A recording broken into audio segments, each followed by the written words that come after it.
Welcome to the Question Community Broadcast. The Question is a new disruptive community that provides a gathering place for those who wonder about our complex selves, our complex world, our complex universe. We are a non-religious and inclusive community that explores the many questions surrounding truth in order to encourage you on the important journey to find your own answers. The Question Community gathers every third Sunday evening at Red Bush Tea and Coffee Company in the Kensington neighborhood of Calgary, starting at 7. Information on the community is available at our website, www.thequestion.ca. You can also join the community online at our Facebook page, which is The Question, and on Twitter at TQCom with 2 M's. You're now going to hear some highlights from our community gathering, where the question is asked through original arts and music, as well as thought-provoking presentations. And as I said, we plan to disrupt by encouraging a culture of questions rather than conclusions, and by honoring the questioners among us. Now, because we're a community with no programmed answers or conclusions, but with a belief that a path marked by questions is the most important prerequisite for knowledge, I want to quickly share a quote with you that expresses this belief far better than I can. Recently, I was listening to a radio interview with a renowned medical researcher who had devoted his entire career to finding a cure for a very serious and complex disease. Whenever he got discouraged by the slow progress towards solving this gigantic scientific puzzle, he recalled a quote that his wise mentor, another famous researcher, had borrowed from the American author E.L. Doctorow, who originally said it about the challenge of writing.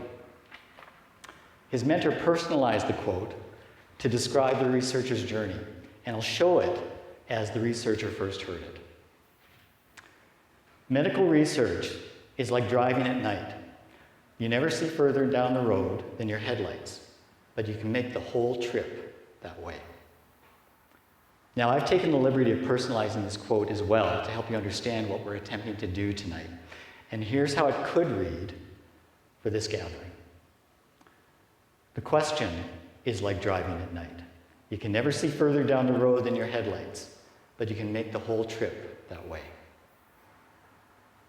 So essentially, the question community is hoping to encourage a decision to jump in the vehicle, turn the headlights on, and begin a long, interesting drive to an as-yet unknown personal destination.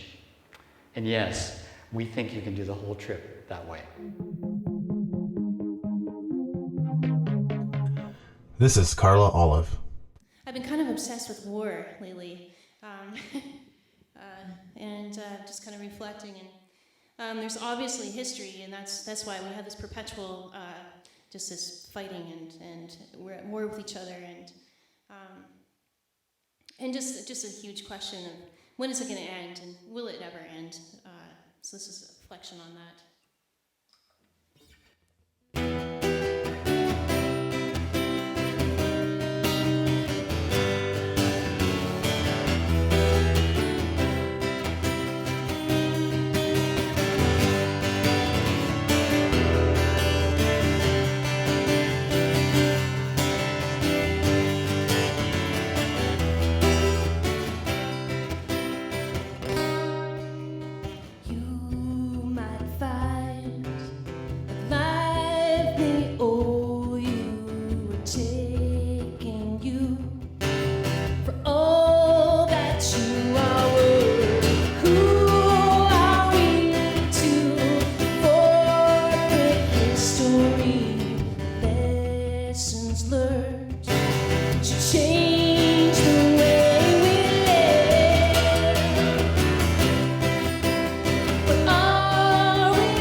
To love each other.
Thank you. This is Frederick Tamagi. The question is our own expression of a classic tradition that flourished in ancient Greece, in the city of Athens, on top of Mars Hill, at a gathering that was called the Areopagus. Now, for over 500 years, the Areopagus flourished, first as a high-level political council, then as a kind of judicial Supreme Court, and finally, as a unique intellectual and spiritual forum, where an ongoing dialogue took place amongst philosophers, scientists, politicians, theologians, soldiers, citizens, and activists, all converging from everywhere in the known world. Now, even though the Athenians possessed a very established set of principles and laws, including their very own pantheon of gods, the Areopagus was by design a completely neutral institution. It was an agenda-free zone dedicated to investigating and understanding the multifaceted nature of truth in all its forms. The Areopagus community was so committed, in fact, to the free expression of ideas that they actually constructed a monument to remind them of this important principle. In the very center of the public square, where all people were welcome to present their ideas and theories, there stood a large statue with the inscription, "To an unknown God." Now, in this painting, you can kind of see that statue kind of on the right side of the painting in the background. And this statue had this inscription, "To an unknown God." This statue is actually an enduring symbol of humility for even such a proud and enlightened people as the ancient Greeks. The presence of the statue declared that even they did not, or perhaps would never know, everything. The statue was also a symbol of exploration and discovery, even destiny. Perhaps most importantly, the statue of the unknown God was a decidedly non-cynical declaration of belief that the truth of things was indeed out there somewhere. The very fact that this community existed acknowledged that any important truth was far from being easily discovered or understood, but nevertheless was theoretically attainable and worthy of reverence. So, the ancient Areopagus community of Athens has inspired the question community of Kensington. I present this ancient connection to you with the hope that we'll have the same humility about what we think we know, as well as the same hunger to search for what we don't know.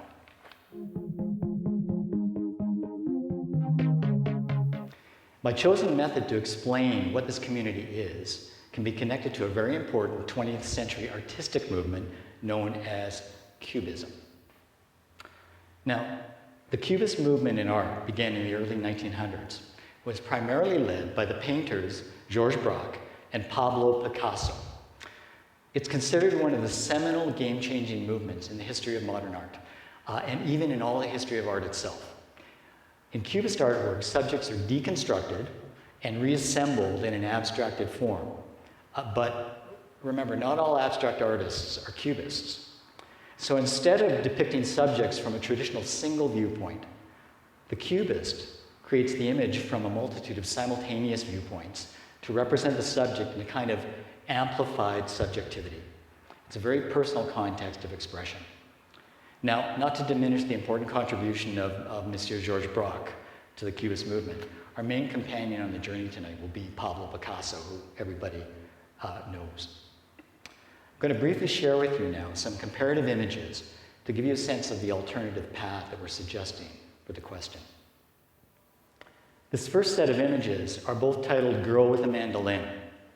The painting on the left is by a 19th century Croatian artist named Vyacheslav Karas. Now, it's clearly a beautiful and elegant image of a woman playing the instrument, and we can just enjoy the colors and the serenity that Karas produced in this painting. Now, on the right is one of Picasso's earliest Cubist studies of another girl with a mandolin. You can see that he has, in fact, disassembled and reassembled his subject to reveal something else that only he sees. Now we see it too, but it's left up to our imagination to speculate on what it actually means. The second set of images illustrates more dramatically the contrast between conventional and Cubist perspectives. painting on the left is called The Weeping Madonna by a 15th century Dutch painter named Derek Boots. Now, there's no doubt that this is also a very beautiful and deeply emotional image of a woman in sadness. On the right is Picasso's later Cubist work called Crying Woman. What's remarkable about this painting is the dramatic unpeeling of the very emotional outer layers of sadness to expose an even more powerful, completely unique inner layer of sorrow. It's almost as if the Cubist perspective is attempted to turn the subject's experience literally inside out. Some of you may be familiar with a lady named Gertrude Stein. Does anyone know Gertrude Stein? Okay. Gertrude Stein was an influential feminist author and renowned art collector of the early 20th century. She lived in Paris for much of her life and was a close friend, actually, of both Georges Braque and Pablo Picasso. During her time in Paris, she wrote this important description of Cubism. The point of Cubism is that you paint what you know is there, not merely what you see, but it must be there because you have other evidences than reality. When I read this description of Cubism, it struck me immediately that it was also a pretty accurate description of the question. It covers all those key components that I spoke of earlier as reasons why we're here tonight. Remember, it's about our inherent curiosity about what is true. It's also about our reflexive caution and cynicism over being told what is true by someone else. And finally, it's about an unpressured motivation to consider, to search for, and perhaps discover what is true for ourselves. Our very own form of amplified subjectivity.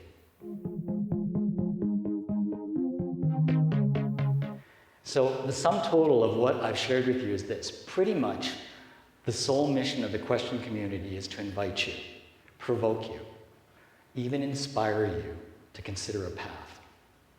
It's quite possible that this path will initially take you from being just a bystander to being an observer. If you can take that first step, it's wholly possible that you can be further transformed from being an observer to being a thinker. And if you get that far down the path, what's to stop a thinker from becoming an explorer or even a cubist?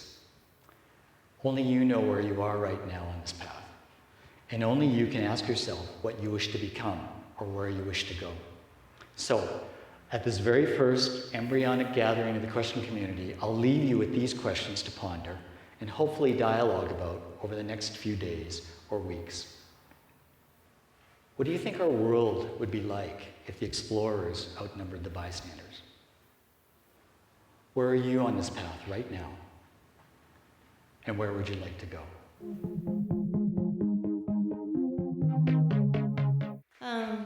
And I think reflections on war have made me realize the war inside myself. And there's always just always questions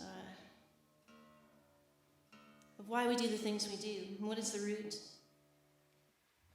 This next tune, it's called Stand Tall, and it was my response to, or my lack of response to, how you respond to war, and what is your, here in this country, and we're just not faced with it. We are on television, and we're bombarded with it in the radio and in the newspaper, but what can we really do? And I just felt totally helpless, but maybe there is a day that perhaps we just need to surrender.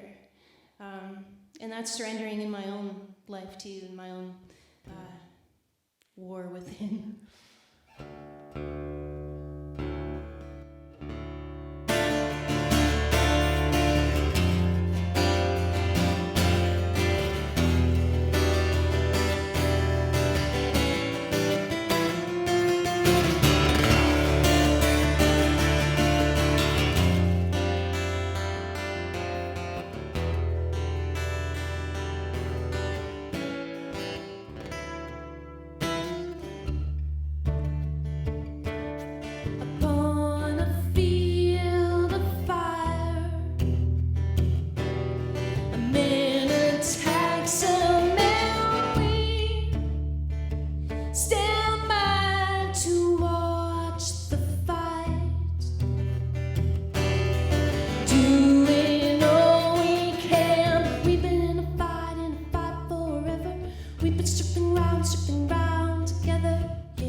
Takes root and bears a seed, heads are stained with fear and hate of the innocent. We've been fighting a fight forever. We've been stripping round together. Yes. To love our fellow man. We've been fighting a fight forever. We've been stripping round together, yes. To love our fellow man.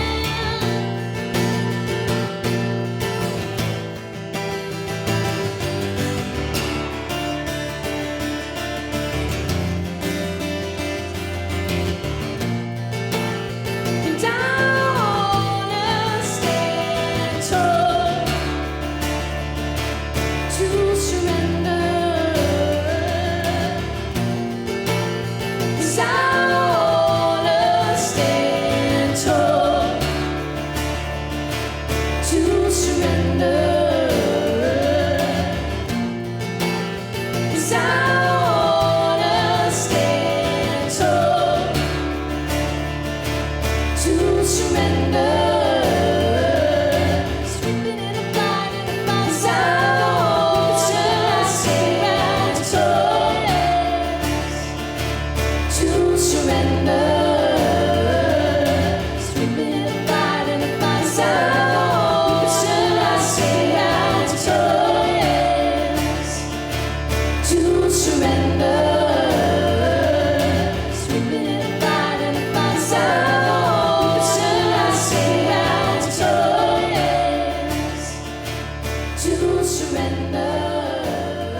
I want to give you just a small sneak preview of the new question dialogue we're hoping to start up at next month's gathering. Has anyone seen this photograph before? Okay, this photograph of Pablo Picasso was taken in 1949 for Life magazine. It shows Picasso using one of the very first electric light pens to draw this remarkable image of a centaur in the empty space right in front of him. The innovative but very simple technique that was used to capture this incredible photograph was a completely darkened room, 2 still cameras, one for a front view and one for a side view, both camera shutters left open, and a long exposure film. It's a remarkable photograph, isn't it? Now, you'll remember Gertrude Stein's description of the Cubist perspective. The point of Cubism is that you paint what you know is there, not merely what you see. But it must be there because you have other evidences than reality. This photograph captures Picasso actually living out the Cubist identity in real time. We don't have to imagine the process. We can actually see him painting what he knows is there in the dark, seemingly empty space right in front of him. Every time I see this photograph, I'm just amazed. Now, the Picasso photograph is a great companion to this next image. Now, this is a simple artist's rendering of the rather large electromagnetic field emanating from the human heart. As you can see, it occupies a 360-degree, three-dimensional zone around the body. Now, it's long been known that the heart, like the brain, is both a generator and conductor of electromagnetic energy. Everyone's familiar with the widely used EEG and ECG diagnostic measurement model, right? We're all familiar with that, which utilizes electrical impulse data from our brain and heart to provide valuable information to doctors. However, in the last decade or so, the emerging science of neurocardiology, I'll say it again, neurocardiology, has opened up new insights and new technologies that have yielded evidence of this wildly interesting EM field. It's called a torus, by the way, if anybody's a geometry geek in the room. It's called a torus. Now, this torus, on average, extends to a 5-foot radius around our bodies. And there are even some very high-tech EM studies that enable detection of this field as far away as 30 feet from the source.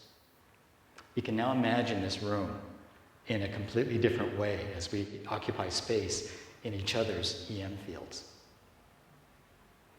Neurocardiology researchers have established some profound similarities between EM measurements from the brain and EM measurements from heart activity. Even more important, new discoveries about the similarities between brain and heart neural cells have prompted exciting new questions about the possible relationships between biology, consciousness, creativity, and even knowledge itself. So, when this Life magazine photograph was taken, Picasso probably didn't realize that he was drawing the centaur right in the middle of his very own EM field. But if we'd been there with him in 1949, do you think he would have told us anyway that he absolutely knew that the centaur was already there?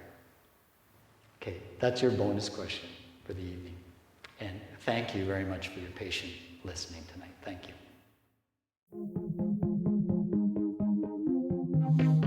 Thank you for listening. If you're interested in joining the Question community, we meet every third Sunday evening at Redbush Tea and Coffee Company in the Kensington neighborhood of Calgary starting at 7. You can participate in the online discussion on our Facebook page, which is The Question, or on Twitter at TQCOM. That's at TQCOMM. Our website is www.thequestion.ca. Thanks again for listening, and remember that our answers are only possible because of our questions.